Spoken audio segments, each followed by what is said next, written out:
ಆದ್ದರಿಂದ ನಿನ್ನ ರಾಜಕೀಯ ಮುತ್ಸದ್ದಿತನವನ್ನು, ನಿನ್ನ ಅಷ್ಟಪ್ರಧಾನವನ್ನು, ನಿನ್ನ ಸಭಾಸ್ಥಾನದಲ್ಲಿ ಇದ್ದ ಪ್ರತಿಯೊಬ್ಬರನ್ನು ಖಂಡಿತ ಮೆಚ್ಚಲೇಬೇಕು, ಗೌರವಿಸಲೇಬೇಕು. ಸಭೆಯಲ್ಲಿ ಉಪಸ್ಥಿತರಿದ್ದವರು ಹೇಗಿರಬೇಕು ಎನ್ನುವುದು ನಮ್ಮ ಈ ಸಭೆ ನೋಡಿ ಅರ್ಥ ಮಾಡಿಕೊಳ್ಳಬೇಕು. ಹಾಗಾಗಿ ಹೇಳಿ, ಇದು ಸೂಜಿ ಬಿದ್ದರೂ ಸಫಲವಾಗುವ ಸಭೆ, ಜ್ಞಾನಿಗಳ ಸಭೆ, ಮೇಧಾವಿಗಳ ಸಭೆ ಅಂತ.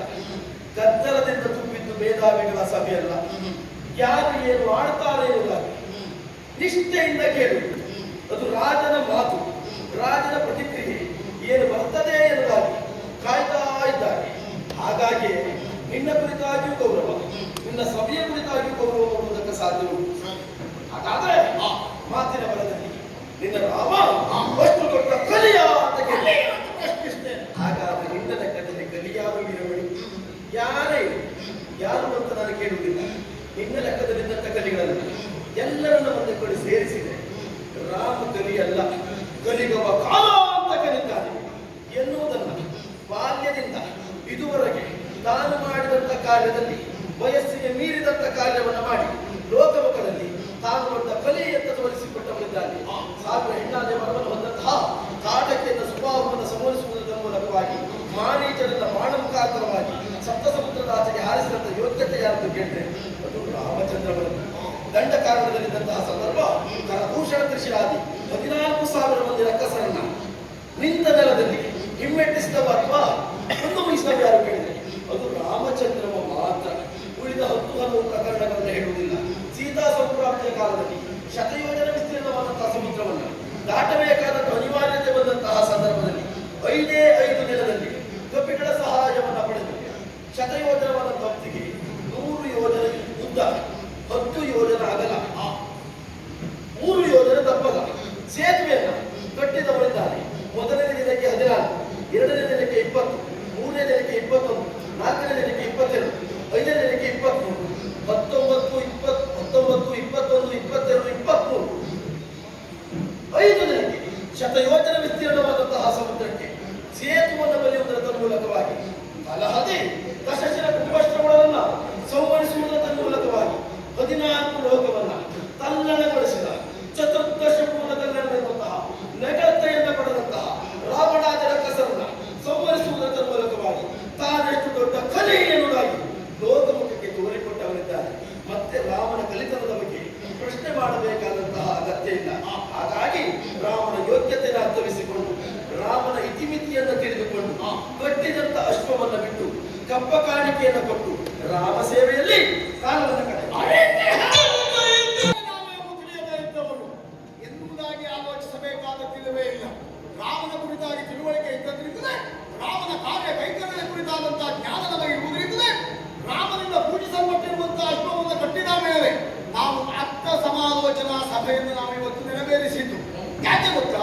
ಬರುವಂತಹ ಸೇನೆ ರಾಮನ ಸೇನೆ ಅಂತ ಆದ ಮೇಲೆ ನಮ್ಮಲ್ಲಿರುವಂತಹ ಸಿದ್ಧತೆಯನ್ನು ಇರಬೇಕು ಎನ್ನುವ ಕಾರಣಕ್ಕಾಗಿ ಅವಸರವಾಗಿ ಆಪ್ತ ಸಮಾಲೋಚನಾ ಸಭೆಯನ್ನು ನೆರವೇರಿಸಿದ್ದು. ಯೋಚನೆ ಮಾಡಿ ನೋಡಿ, ನಮ್ಮ ಆಪ್ತ ಸಮಾಲೋಚನಾ ಸಭೆಗೆ ಇಷ್ಟು ಜನ ಬಂದಿದ್ದಾರೆ. ಕೇವಲ ಸಮಾಲೋಚನಾ ಸಭೆ ಅಂತಾದ್ರೆ ಜಾಗವೇ ಸಾಕಾಗುವುದಿಲ್ಲವಾಗಿತ್ತು, ಎಲ್ಲರೂ ಬರ್ತಾ ಇದ್ದರು. ಇದು ಕೇವಲ ರಾಮನ ವ್ಯಕ್ತಿತ್ವದ ಕುರಿತಾಗಿ ನಮಗೆ ತಿಳುವಳಿಕೆ ಇದ್ದದ್ರಿಂದ 14,000 ಜನ ಎಲ್ಲ ಬರಬೇಕಿಲ್ಲ. ಅಷ್ಟು ನಮಗೆ ಅಗತ್ಯವೂ ಇಲ್ಲ, ಅಷ್ಟು ಅಗತ್ಯವೂ ಇಲ್ಲ. ಯಾಕಂದ್ರೆ ನಿಮ್ಮಲ್ಲಿ ಹೆಚ್ಚಿಗೆ ಉಂಟು ಎನ್ನುವುದರ ಅರ್ಥ ನಮಗೆ ಆಗಿದೆ. ಆದರೆ ರಾಮನ ವಿಷಯದಲ್ಲಿ ನಾನು ತಿಳಿದಿದ್ದೇನೆ, ಹೇಳಿದ್ದೇನೆ. ಕಲಿಗವ ಕಾಲಾಂತಕನು ದುಷ್ಟರಾದಂತಹ ರಕ್ಕಸರನ್ನೆಲ್ಲ ಕೊಲ್ಲುವುದರ ಮೂಲಕವಾಗಿ ಭೂಭಾರವನ್ನು ಇಳಿಸಿದ್ದಾನೆ ಎನ್ನುವುದಾಗಿ ನೀನು ಹೇಳಿರುವಂತಹ ರಾಮ, ನೀನು ಹೇಳಿದ ರೀತಿಯಲ್ಲಿ ದೇವರೇ ಹೋಗುವಂತಾದರೆ ಅಥವಾ ಆ ಅಂಶವೇ ಅವನಲ್ಲಿ ಇದ್ದದ್ದು ಹೋಗುವಂತಾದರೆ ರಾಮ ಮಾಡುವ ಕಾರ್ಯವೂ ಅಷ್ಟು ಶ್ರೇಷ್ಠ ಮಟ್ಟದ್ದಾಗಿರಬೇಕು. ರಾಮನ ಶ್ವೇತಶುಭ್ರವಾದಂತಹ ವ್ಯಕ್ತಿತ್ವವೇ ಹೋಗುವಂತಾದರೆ ಇನ್ನೊಬ್ಬರು ಆಕ್ಷೇಪಿಸಬಾರದಂತಹ ಕಾರ್ಯದಲ್ಲಿ ರಾಮ ತನ್ನ ಕಾರ್ಯ ತೊಡಗಿಸಿಕೊಳ್ಳಬೇಕು. ರಾಮನ ನಡೆದಂತಹ ದಾರಿ ಎನ್ನುವುದು ಉಳಿದವರಿಗೆ ಅದು ಆದರ್ಶವಾಗಿರಬೇಕು. ಆದರೆ ರಾಮ ಹೇಗೆ ಮಾಡಿದ್ದಾನೆ? ಒಂದೇ ಒಂದು ಘಟನೆ ಸಾಕು ರಾಮನ ಶ್ವೇತಶುಭ್ರವಾದಂತಹ ವ್ಯಕ್ತಿತ್ವಕ್ಕೆ ಕಪ್ಪು ಚುಕ್ಕ ಬೀಳುವುದಕ್ಕೆ. ದುಷ್ಟನಾದಂತಹ ದಶಕಂಠ ರಾವಣ ವಿಶೇಷವಾದ ವ್ಯಕ್ತಿ. ಅದು ಹೇಗೆ ಗೊತ್ತಾ? ಹಳದಿ ಪರದೆ ಹಿಂದೆ ನಿಂತುಕೊಂಡವರಿಗೆ ಲೋಕ ಎಲ್ಲ ಹಳದಿಯಾಗಿ ನೀವೆಲ್ಲ ರಾಮ ಭಕ್ತರು, ರಾಮ ಭಜನೆ ಮಾಡಬಹುದು. ನಿಮಗೆ ರಾಮನ ಗುಣ ಮಾತ್ರ ಕಾಣ್ತದೆ ಬಿಟ್ಟರೆ ದೋಷ ಕಾಣುವುದಿಲ್ಲ, ಹುಡುಕುವುದಕ್ಕೂ ನೀವು ಹೋಗುವುದಿಲ್ಲ. ಯಾಕಂದ್ರೆ ರಾಮನ ಪಕ್ಷಪಾತಿಯನ್ನು ಹೊಂದುವುದಿಲ್ಲ. ರೂಢಿಯಲ್ಲಿ ಒಂದು ಮಾತು, ಏನು? ಕೆಟ್ಟವರಿಗೆ ಲೋಕದಲ್ಲಿ ಹುಡುಕ್ತಾ ಹುಡುಕ್ತಾ ಹೋದಾಗ ಒಬ್ಬರು ಒಳ್ಳೆಯವರು ಸಿಗುವುದೇ ಇಲ್ಲ. ನನಗೆ ರಾಮನನ್ನು ಮಾತ್ರ ನಾನು ಆಕ್ಷೇಪಿಸಿಬಿಟ್ಟು ಉಳಿದವರು ಯಾರನ್ನು ಆಕ್ಷೇಪಿಸ್ತಿಲ್ಲ ನಾನು. ಇದು ನೀನು ಸರಿ ಇದ್ದವರನ್ನು ಆಕ್ಷೇಪ ಮಾಡಬೇಕು ಅಂತ ಆದರೂ ಅವಗುಣ ಎನಿಸಿಕೊಳ್ತದೆ ಬಿಟ್ಟರೆ ಸುಗುಣ ಅನಿಸಿಕೊಳ್ಳುವುದಕ್ಕೆ ಸಾಧ್ಯ ಇಲ್ಲ. ಯಾಕೆ ಲೋಕ ಎಲ್ಲ ಆಕ್ಷೇಪಿಸಲಿಲ್ಲ ಎನ್ನುವುದರ ಅರ್ಥ ನಾವು ಆಕ್ಷೇಪಿಸಬಾರದು ಅಂತ ಉಂಟಾ? ನಮಗಿರುವಂತಹ ಶಂಕೆಯನ್ನು, ರಾಮನ ವ್ಯಕ್ತಿತ್ವದ ಕುರಿತಾಗಿ ನಮಗಿರುವಂತಹ ಅನುಮಾನವನ್ನು ವ್ಯಕ್ತಪಡಿಸಿರೋದು ತಪ್ಪ? ಶಂಕೆಯ ಖಂಡಿತ ಹೌದು. ಶಂಕೆಯಾದ ಪರಿಹಾರ ಮಾಡಿ. ಶಂಕೆ ಪರಿಹಾರವೆಂದು ಕೇಳಿದ್ದಾರೆ. ಶಂಕೆಗೆ ನಿರ್ಧಾರ ನಮಗಾಗಿದೆ. ಅದಕ್ಕೆ ಸೂಕ್ತವಾದಂತಹ ಜಿಜ್ಞಾಸೆಯನ್ನು ನಾವು ತೊಡಗಿಸಿಕೊಂಡಾಗಿದೆ. ನಿರ್ದಿಷ್ಟ ತಪ್ಪೇನು? ನಿರ್ಣಾಯಕ ವಿಷಯ. ಮತ್ತೆ ನಿನ್ನದೇ ಅದಕ್ಕೆಲ್ಲ ಸೂಚನೆ ಸಲಹೆಯನ್ನು ಕೇಳ್ತಾರೆ. ಈ ಲೋಕ ಉದ್ದಕ್ಕೂ ತಾನು ಹೇಳಿದಾಗ ಆಗಬೇಕು ಅಂತ ಒಂದೇ ಕಡೆ ಇದ್ದವರಿಗೆ ಮತ್ತೊಬ್ಬರನ್ನ ಹೇಳಿದ್ದನ್ನು ಕೇಳಬೇಕು, ಕೇಳಿಸಿಕೊಳ್ಳುವ ಗುಣವೂ ಇರುವುದಿಲ್ಲ. ಅದು ರಾಮನಲ್ಲಿ ನಾವು ಕಂಡವರು. ಈಗ ನೀನು ಹೇಳಿದ್ದು ಕೇವಲ ತನ್ನನ್ನು ತಾನು ವಿಶ್ರಮಿಸಿಕೊಳ್ಳುವುದಕ್ಕೆ, ತನ್ನನ್ನು ತಾನು ಉದ್ಘಾಟಿಸಿಕೊಳ್ಳುವುದಕ್ಕೆ ರಾಮ ಮಾಡಿದಂತಹ ಕಾರ್ಯ ಎನ್ನುವುದು ರಾಮಭಕ್ತರಾದಂತಹ ನಮಗೆ ಗುಣವಾಗಿಯೇ ಕಾಣ್ತದೆ ಬಿಟ್ಟರೆ ದೋಷವಾಗಿ ಕಾಣಲಿಲ್ಲ. ಅದಕ್ಕೆ ಸಾಕ್ಷಿಯಾಗಿ ಯೋಚನೆ ಮಾಡಿ ನೋಡು. ರಾವಣ ದಶಕಂಠ ಅವ ತ್ರಿಭುವನ ಗಲ್ಲನೇ ಆಗಿರಲಿ, ತನ್ನದ್ದಾದಂತಹ ಪರಾಕ್ರಮದಿಂದ ಎಂಥ ಯೋಗ್ಯತೆಯನ್ನೇ ಸಂಪಾದಿಸಿದವನೇ ಆಗಿರಲಿ, ರಾವಣ ಅಂತ ಹೇಳಿದ್ರೆ ಒಬ್ಬ ಸ್ತ್ರೀ ಲಂಪಟ. ರಾವಣ ಅಂತ ಹೇಳಿದ್ರೆ ಹೆಣ್ಣಿನ ಮೋಹಿತನಾದವ. ಯಾವ ಕಾರಣಕ್ಕೂ ಒಬ್ಬಳು ಹೆಣ್ಣನ್ನ ಕಂಡ ಮನಸ್ಸು ಮಾಡಿದಂತಾದ್ರೆ ಅವಳನ್ನ ಕೂಡದೆ ಕಾಟ ಕೊಡದೆ ಬಿಡುವವ ರಾವಣ ಅಲ್ಲವೇ ಅಲ್ಲ. ಅದು ರಾವಣನ ವ್ಯಕ್ತಿತ್ವವನ್ನು ತಿಳಿದ ಎಲ್ಲರಿಗೂ ತಿಳಿದಿರುವಂತಹ ಸತ್ಯ. ಅಂತಹ ಒಬ್ಬ ದುಷ್ಟನಾದಂತಹ ರಾವಣ ರಾಮ ಮತ್ತು ಲಕ್ಷ್ಮಣರಿಬ್ಬರು ಇಲ್ಲದೆ ಇರುವಂತಹ ಸನ್ನಿವೇಶವನ್ನು ನಿರ್ಮಾಣ ಮಾಡಿ ಸೀತೆಯನ್ನು ಅಪಹರಿಸಿಕೊಂಡು ಹೋದ. ಲಂಕೆಯಲ್ಲಿ ಅಶೋಕವನದಲ್ಲಿ ಇರಿಸಿದ. 6-7 ತಿಂಗಳ ಪರ್ಯಂತರವಾಗಿ ಅಶೋಕವನದಲ್ಲೇ ಸೀತೆ ಉಳಿದಳು. ಒಂದು ಮಾತನ್ನು ಕೇಳಿ, ಹನ್ನೊಂದ ಸರಿ ಉಂಟಲ್ಲ? ಹನ್ನೊಂದು ಸರಿ ಉಂಟಲ್ಲ? ಪಕ್ಷಕ್ಕೆ ಸರಿಯಾಗಬೇಕು ಅಂತಿಲ್ಲ. ನಾನು ಅದಕ್ಕಿಂತ ಪರಮ ಸತ್ಯ ಗೊತ್ತಿದ್ರೆ ಹೇಳುದು. ನಾನು ರಾಮನ ಜೊತೆಗಿದ್ದವ, ನಾನು ರಾಮನ ಜೊತೆ ಇದ್ದ. ನಾವು ಕಥೆ ಕೇಳಿದ್ದು, ನಮಗೆ ಲೆಕ್ಕ ಸಿಕ್ಕಿದ 6 ದಿನ 11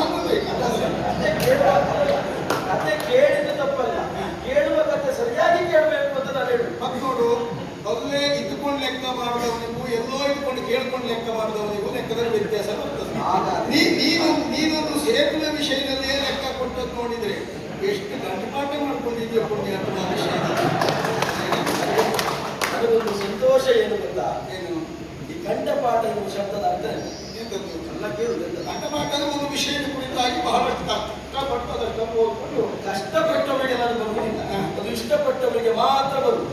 ನಾನು ನಿಮ್ಮನ್ನು ಕೇಳ್ತೇನೆ, ಒಬ್ಬರು ಬ್ರಾಹ್ಮಣರಲ್ಲಿ ನಮ್ಮ ಮನೆಯಲ್ಲಿ ಇಂಥದ್ದೊಂದು ಪೂಜೆ ಆಗಬೇಕು ಅಂತ ನಾವು ಒಂದು ಅರಿಕೆಯನ್ನು ಇಡ್ತೇವೆ. ಬ್ರಾಹ್ಮಣರು ಬಂದು ನಮ್ಮಲ್ಲಿ ಪೂಜೆಯನ್ನು ಮಾಡುವಂತಹ ಸಂದರ್ಭದಲ್ಲಿ ದೇವರ ಮುಂದೆ ಮಂತ್ರವನ್ನು ಹೇಳ್ತಾರೆ. ಅವರು ಪುಸ್ತಕ ಇಟ್ಕೊಂಡು ಹೇಳ್ತಾರೆ. ಏನ್ ಹೇಳ್ತಾರೆ? ಅವರ ಜ್ಞಾನದಲ್ಲಿದ್ದಂತಹ ಮಂತ್ರವನ್ನ ಲೋಕದ ಜನರ ಪವದಲ್ಲಿದ್ದಂತಹ ಅವರ ಪವಣೆಯನ್ನು ದೂರ ಮಾಡುವುದಕ್ಕೆ ಮಂತ್ರವನ್ನ ಪಠಿಸ್ತಾರೆ. ಅವ್ರ ಜ್ಞಾನ ಅಂತ ಹೇಳಿದ್ರೆ ಆ ಪುಸ್ತಕ ಎದುರು ಇಟ್ಟುಕೊಂಡಾಗ ಅವ್ರ ತಲೆ ಒಳಗೆ ಹೋದಂತ ಪೂರ್ಣ ಓದಿ ಓದಿ ಓದಿ ಓದಿ ಕಂಡುಪಾಠ.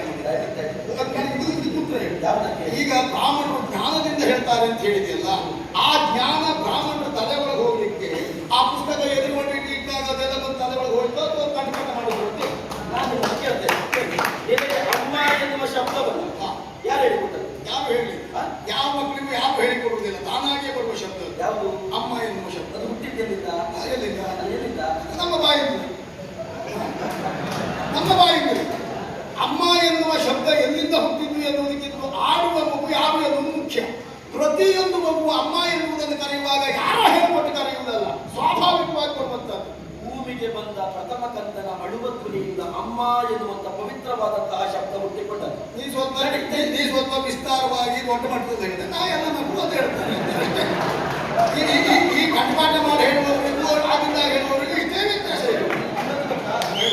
ಈ ಆಗದೇ ಇದ್ದವರ ಕೊನೆಯ ಪ್ರಯತ್ನ, ಆಗದೇ ಇದ್ದವರ ಕೊನೆಯ ಅಸ್ತ್ರ ಯಾವುದು ಗೊತ್ತಾ? ನನಗೆ ಗೊತ್ತಿಲ್ಲ.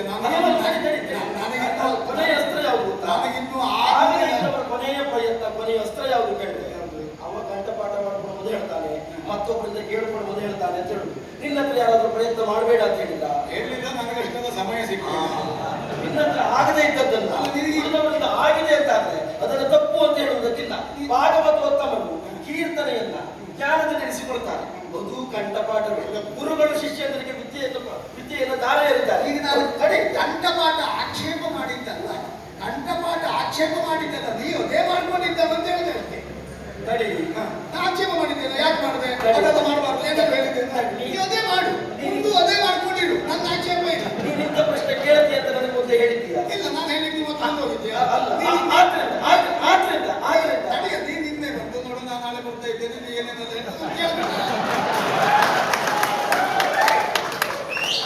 ಈಗ ನಿನ್ನ ಮಾತಿನಲ್ಲಿ ನಿನಗೇ ಉತ್ತರ ಬಂತು. ನೀನು ನಿನ್ನೆ ಇಂಥದ್ದೇ ಪ್ರಶ್ನೆ ಕೇಳ್ತೀಯ ಅಂತ ನನಗೆ ಗೊತ್ತಿಲ್ಲದೆ ನಿನ್ನ ಪ್ರಶ್ನೆಗೆ ನಾನು ಉತ್ತರ ಕೊಡ್ತೇನೆ ಅಂತ ಆದ್ರೆ ಇವನಲ್ಲಿ ಬರೇ ಅದೊಂದೇ ಇರುವುದಲ್ಲ, ಪ್ರತ್ಯುತ್ಪನ್ನ ಮತಿತ್ವವು ಉಂಟು. ನನಗೆ ತಿಳಿಯದ ಪ್ರಶ್ನೆ ನೀನು ಕೇಳಿದರು ಉತ್ತರ ಕೊಡುವಂತ ಯೋಗ್ಯತೆ ನನಗುಂಟು. ವ್ಯಕ್ತಿಯಲ್ಲಿದ್ದಂತ ಒಳ್ಳೆಯ ಗುಣವನ್ನು ಒಪ್ಪಬೇಕು, ಜೊತೆಯಲ್ಲಿದ್ದಂತ ಅವನಲ್ಲಿದ್ದಂತ ಸ್ವರ್ಗ ಗುಣವನ್ನು ತಿಳಿಯಬೇಕೆನ್ನುವ ಕಲ್ಪನೆ ನಿನಗೂ ಬೇಕು.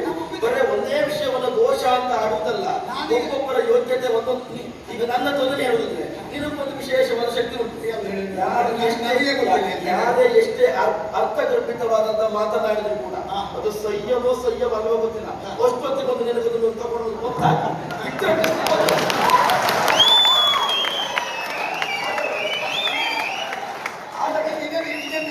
ಇದನ್ನು ಎಷ್ಟು ವರ್ಷದ ನನ್ನ ನಿನ್ನ ಒಡನಾಟದ ಅನುಭವದಲ್ಲಿ ಹೇಳ್ತಾ ಇದ್ದಾರೆ.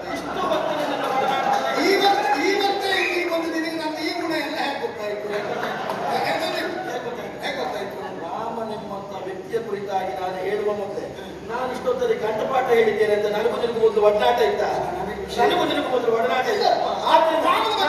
ನಾನು ಇಷ್ಟೊತ್ತಲ್ಲಿ ಕಂಠಪಾಠ ಮಾಡ್ಕೊಂಡಿದ್ದೇನೆ ಅಂತ ನಿನಗೊಂದು ಯಾವ್ದಾದ್ರು ಹೇಳಿದ್ದೆ? ಯಾಕೆ ಹೇಳಿದ್ದೇನೆ? ಹೇಳದೆ ಇದ್ರು ನಿನ್ನ ಬಾಯಲ್ಲಿ ಬಂದದ್ದು ಯಾಕೆ? ಯಾಕೆ ಹೇಳಿದ್ದೇನೆ? ರಾಮನ ವಿಷಯದಲ್ಲಿ, ಆ ಸೇತುವೆ ಕಟ್ಟಿದ ವಿಷಯದಲ್ಲಿ ಎಲ್ಲ ಸಂಖ್ಯಾಬಲದಿಂದಲಾಗಿ ಅದನ್ನು ನಿಖರವಾಗಿ ಹೀಗೆ ಅಂತ ಹೇಳಿದೆಯಲ್ಲ, ಹಾಗಾಗಿ ನೀನು ಆ ರೀತಿಯ ಕಂಠಪಾಠ ಅಂತ ಹೇಳಿದು ಬಿಟ್ರೆ ಮತ್ತು ನಿನ್ನನ್ನು ಆಕ್ಷೇಪ ಮಾಡಿದ್ದಲ್ಲ. ನನಗೆ ಅದಕ್ಕಿಂತ ಆಶ್ಚರ್ಯ ಆದದ್ದು ಏನು ಗೊತ್ತಾ? ರಾಮನ ವಿಷಯದಲ್ಲಿ ಅಷ್ಟೊಂದು ರೋಷಾವೇಶನಾಗಿ ಮಾತಾಡ್ತಾ ಇದ್ದವ ನಾನು ಖಂಡಿಸಿದಂತಹ ವಿಷಯದಲ್ಲಿ ಸಮರ್ಥಿಸುವುದಕ್ಕೆ ಮುಂದಾದವ. ರಾಮನ ವಿಷಯ ಬಿಟ್ಟು ಕಂಠಪಾಠದ ಬಗ್ಗೆ ಎಷ್ಟೊತ್ತು ಮಾತಾಡ್ತಿಲ್ಲ. ಸದ್ಯ ಏನಾದ್ರೂ ಅವಘಡ ಆಗಿದ್ದ ಕಂಠಪಾಠದ್ದು? ಅವಘಡದ ಬಗ್ಗೆ ಯೋಚಿಸುತ್ತಾ ಇರುವುದು ಯಾರು ಗೊತ್ತಾ? ಮತ್ತೊಂದು ಅವಘಡ ಮಾಡ್ಕೊಳ್ಳಿ. ಈ ಹನುಮನ ಜೀವನದಲ್ಲಿ ನಿನ್ನಂತ ಎಂತೆಂಥವರೆಲ್ಲ ಅವಘಡ ಮಾಡಲಿಕ್ಕೆ ಬಂದಿದ್ದಾರೆ. ಅವರೆಲ್ಲರೂ ಅವಘಡವನ್ನು ಮಾಡುವುದಕ್ಕೆ ಬಂದದ್ದು ಈ ಹನುಮಂತನನ್ನು ಮುಗಿಸಬೇಕು ಅಂತ ಎನ್ನುವ ವಿಶ್ವಾಸ ನನಗುಂಟು. ಎಂತಹ ಅವಘಡ ಬಂದರು ಅವ್ರಿಗೆ ಗೊತ್ತಿಲ್ಲ ನೀನು ಚಿರಂಜೀವಿ ಎಂದು ಗೊತ್ತಿಲ್ಲ. ಅಲ್ಲ, ನನಗೆ ಸಂಶಯ. ಮುಗಿಸುವುದಕ್ಕೆ ಅವ್ರಿಗೆ ಚಿರಂಜೀವಿ ಎಂತ ಅದಕ್ಕೆ ಹೇಳಿದ ನಿನ್ನಂತವ್ರು ಅಂತ ಎಂತವರೇ ಅವಘಡವನ್ನು ಮಾಡಿ ಹನುಮಂತನನ್ನು ಮುಗಿಸುವುದಕ್ಕೆ ಬಂದರೆ ಈ ರಾಮ ಎನ್ನುವ ಕ್ಷೇತ್ರದಲ್ಲಿ ನಿಂತಹ ನಾನು ಎಂತಹ ಅವಘಡಕ್ಕೂ ಬೆಲೆ ಕೊಡದೆ ನಿಂತ ಕ್ಷೇತ್ರದಲ್ಲಿ ನನಗೆ ಆದಷ್ಟು ದೇವರ ಅನುಗ್ರಹದಿಂದ ನ್ಯಾಯ ಮಾಡ್ತಾನೆ ಎನ್ನುವಂತಹ ವಿಶ್ವಾಸ ನನಗುಂಟು. ಆದ್ರಿಂದ ಮಾಡಬೇಡ. ನಮ್ಮ ಸಭೆಯವರು ಎಂತಹ ವಿಷಾದ ಹೃದಯಗಳು. ಸಭೆಯಲ್ಲಿದ್ದವರು ಎಲ್ಲರಿಗೂ ಬುದ್ಧಿ ಉಂಟು, ನನಗುಂಟು. ನಮ್ಮ ಸಭೆಯಲ್ಲಿದ್ದವರು ನಮ್ಮ ಸಭೆಯಲ್ಲಿ ಅರಸನಾದಂತಹ ನನ್ನಿಂದ, ಹಾಗಾಗಿ ಅರಸನಾದ ನನ್ನಿಂದ ನನ್ನನ್ನು ಪ್ರಜೆಗಳು ಹೋಗಲ್ಲ. ಗುರು ಅಂತ ನನ್ನಿಂದ ರಾಜನಂತೆ ಯಥಾ ರಾಜ ತಥಾ ಪ್ರಜಾ. ಶಾಸನಕ್ಕೆ ಆಡಳಿತದಲ್ಲಿ ನಾವು ಅದನ್ನು ಅನುಷ್ಠಾನಗೊಳಿಸಿದೆವು, ಆದ್ರಿಂದ ಅದನ್ನು ಒಪ್ಪಿಕೊಳ್ತಾ ಇದ್ದೇವೆ. ಮತ್ತೆ ನೋಡು, ಈಗ ಕಂಡುಕೊಳ್ತಾ ಇಲ್ಲ ಬಿಡು. ನಾನೀಗ ಕಲಿ ಅಂತ ಕೇಳಿದ್ನಲ್ಲ,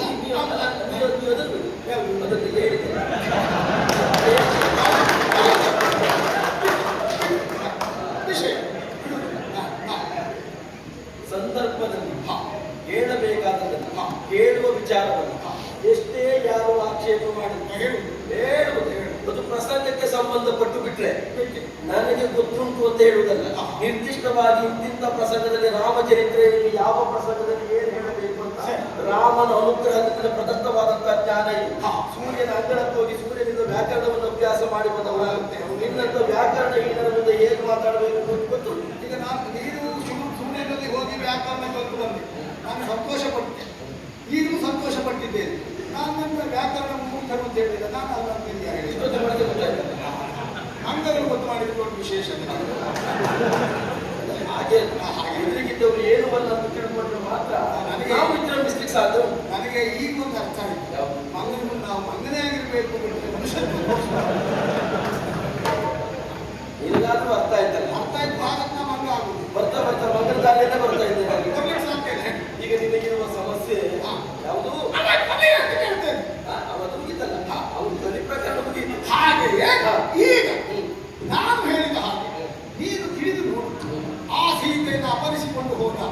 ಅಲ್ಲಿಯೇ ಲಂಕೆಯಲ್ಲಿ ಇರಿಸಿಕೊಂಡ ಅಶೋಕಾವನದಲ್ಲಿ ಉಳಿದಿರುವಂತಹ ಸೀತೆ ಆಮೇಲೆ ರಾಮನಾದಿಗಳನ್ನ ಕೊಂದ ಬಳಿಕ ತಂದ ಎಂದು ನಾವು ತಿಳಿದಿರುವಂತಹ ಸತ್ಯ. ಅದುವೇ ಹೌದು ಅಂತಾದ್ರೆ ಒಬ್ಬ ರಕ್ಕಸನ ಜೊತೆಯಲ್ಲಿ ಅಷ್ಟು ಸುದೀರ್ಘವಾದಂತಹ ಅವಧಿಯಲ್ಲಿ ಕಾಲ ಕಳೆದಿರುವಂತಹ ಒಬ್ಬರು ಹೆಂಡತಿಯನ್ನ ಈ ಪ್ರಪಂಚದ ಯಾವ ಮೂರ್ಖ ಗಂಡನಾದರೂ ಮತ್ತೆ ಹಿಂದಕ್ಕೆ ಪಡೆಯುವುದಕ್ಕೆ ಸಾಧ್ಯವೇ ಇಲ್ಲ. ಮೂರ್ಖ ಗಂಡನಾದ್ರೂ ಇದು ಒಂದು ಮಾತು ಕೇಳಿದ್ದೀಯಾ? ಪುಸ್ತಕ ವನಿತಾ ವಿತ್ತ ಇದು ಮತ್ತೊಬ್ಬರ ಕೈಯನ್ನ ಸೇರಿತು ಅಂತಾದರೆ ಹಿಂದಿರುಗಿ ಬರುವಾಗ ಮೊದಲಿನ ಸ್ಥಿತಿಯಲ್ಲಿ ಬರುವುದಿಲ್ಲ ಎನ್ನುವುದು ಶಾಸ್ತ್ರ ಸಮ್ಮತವಾದಂತಹ ನುಡಿ. ಅದುವೇ ಹೌದು ಅಂತಾದ್ರೆ ಸೀತೆ ಎನ್ನುವಳೊಬ್ಬರು ಹೆಣ್ಣು, ರಾವಣನೆನ್ನುವ ಒಬ್ಬ ಕೆಟ್ಟ ರಕ್ಕಸ, ಅಂತ ರಕ್ಕಸನ ಆಡಳಿತದಲ್ಲಿ ಒಳಪಟ್ಟಿರುವಂತಹ ಆ ಪ್ರದೇಶದಲ್ಲಿ ಒಬ್ಬಂಟಿಯಾಗಿರುವಂತಹ ಸೀತೆ ವಚಾನುಗಟ್ಟಲ ಬಯಲಿರ್ತಾಳೆ ಅಂತಾದ್ರೆ ಅಲ್ಲಿಯ ಪರಿಸ್ಥಿತಿ ಏನಾಗಿರಬಹುದು?